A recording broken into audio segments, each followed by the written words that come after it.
Hello everyone and welcome to a new video. Today I am filming a book review and I'm going to review The Merciful Crow by Margaret Owen. This one is being released on the 25th of July, so very soon.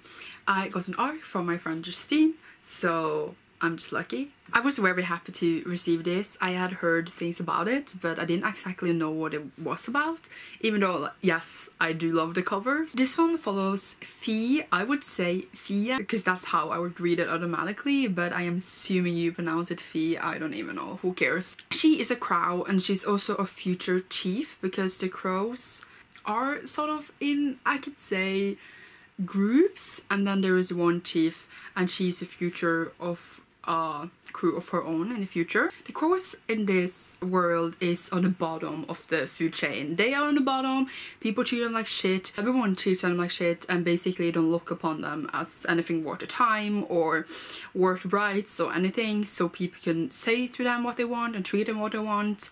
But at the same time they do need them, because there is this plague plaguing the land, and it has been for a long time. They light up these plague beacons, and the crows are immune to the plague, and they are the only ones who could deal with the bodies, etc. So even though they do treat them as shit, they do need them. When they do need them, they don't like to admit it. They don't give them, for example, good payments. The crows take care of their own and they keep their heads down, and it's a really hard life for them. My heart. The story starts with the Fia's crow crew getting two bodies in the palace because the royal family are phoenixes. It turns out that one of the bodies is the crown prince, and also turns out that he's actually alive. So they strike a deal with them that they are gonna help them to their prince's allies, that they will protect them because they don't know how to survive on the roads on their own. And if they do this, the prince will, when he's king, make sure that Hawks protects the crows on the roads so they can be safe, and it will change a lot in their country, and it will be admitting from the people above that the crows are actually worth something. With Prince is also his body double slash bodyguard, Tavin, I don't know. He is a hawk, and they go out on this road together, bringing Crown Prince Jasimir to his allies because the queen, who is his stepmom, does want the throne and does not want him alive anymore, so they need to escape. As you could tell, as I explained really badly, there are different like castes, I guess, and here they are. So phoenixes are on top. Then there are the splendid ones, which is the peacocks, swan and dove, hunting caste, hawk, crane, owl and vulture, and then common caste, gull, pigeon and sparrow. And all the way down below we have the crows, and all different, I was gonna say birth types, but all the different castes has different birthrights where they have different kind of abilities, but the crows does not have any of them. But if the crows has teeth from the different other castes, they can use their abilities, and that is sort of what's up with them, in the way that they don't have their own birthright, but they can steal others, which is seen upon as bad. Not every crow can do this. They're called witches in their different castes, so different witches can do different things, and there's only 1,000 witches supposedly, because there were 1,000 gods that made them, and they are the gods reborn. So there's an exact amount of witches in each cast after the gods. Very complicated. I am very bad at explaining things, but I really like this one. I was very happy that I liked it as well, because this reading month hasn't been the greatest. I think especially the system in the world, the magic, the caste system, and the different things that the author approaches all this with is the strongest parts of the book, and it is approached really well. You really get a taste of everything. You really get to know the whole world. It's explained really well, and you get really into it. I have read books recently where things were like, I didn't really get it. Maybe I'm just stupid, but here it was just done really well. All the things that the crows go through and how they're treated can be reflected also in our world, of people in our society being treated less just because of how they are born, and other people thinking that they're not worth something just because of that. And yes, it can be reflected in our world, but of course this is a fantasy, but I did think about it, and I think that the point of view that the people around them have is very fascinating and also approached really, really well. The prince has some questions and problematic questions, I would say. Fear just takes him down. It's just very interesting to see the different perspectives, like how wrong the other people are, but how they were just raised and they think like that, and how much unfairness it is in the world, and how if you're just raised in that, you just don't think twice about it. And I think all that was approached really, really well here. Now, as I said, I really, really love the magic system and the world in general. It was built up really, really well. It was very, very convincing. I was really into it. Now, I would say that the first part was meeting the princess and striking this deal and going forward with the plan. But the middle half, it's literally 3 parts. So the whole middle half was just a lot of traveling. By a lot of traveling, the whole middle part was traveling.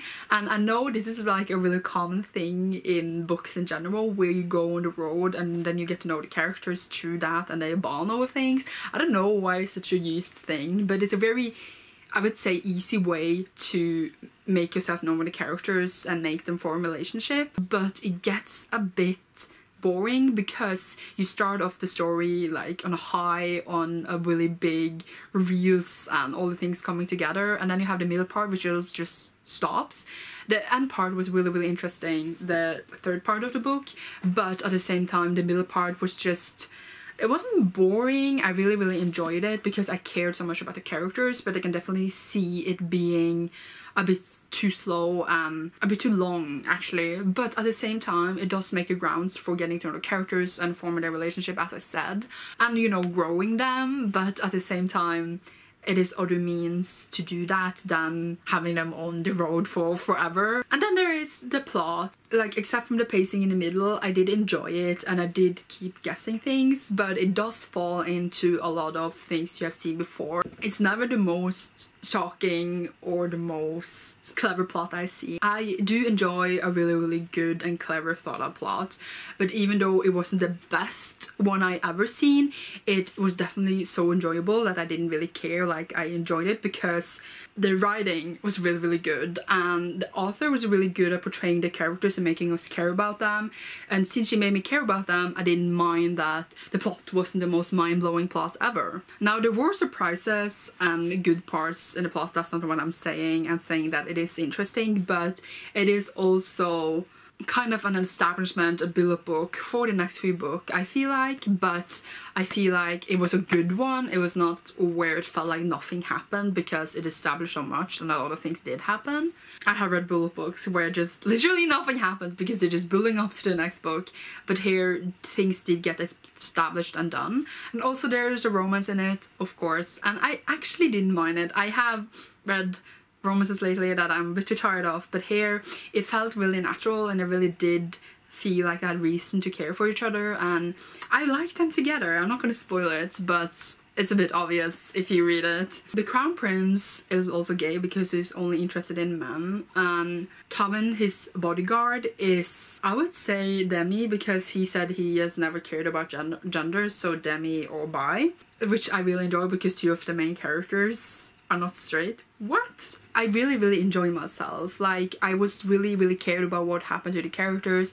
The whole world that was spinning around in my head was just amazing in my eyes, and I really enjoyed it. It was brutal though. Like, it was like there was a lot of judgment and blood and gore. Like, there's a plague out there. They are slitting people's throat in this book. So like, if you really lighthearted on those kinds of things, I wouldn't read it. Like, the brutal treatment that the crows get could trigger people, I feel like, but I feel like it just shows us that the crows had it really shitty, and I'm hoping that they get a better world, as they hope to. It's all about this oath that they took to make the crows get protection against them helping the Crown Prince, and we will see how it plays out in the next book. Speaking about the next book, I want it like now because I enjoyed it so much. As I said, I just cared so much about the characters and it was so well written. I like the style the author wrote in, it was really something for me. Like a bit rough on edges, I don't know how to explain it, but it was a bit rough. And I really enjoyed how it was written in general. This is a book I can even imagine myself reading again, just to get in all the details again. And also I'm really excited for the next book. I would definitely recommend this. It is an original fantasy. I don't know, I don't usually give star ratings on different things, but characters I would give like 4.5 out of 5 stars. Plot like 3 out of 5 stars, 3.5. But world like 5 out of 5 stars, and then overall 4 out of 5 stars to the whole book. I really enjoyed it, and I think if you've been thinking about picking it up, you should, because it was a lot of fun and I really enjoyed it. I said that many times.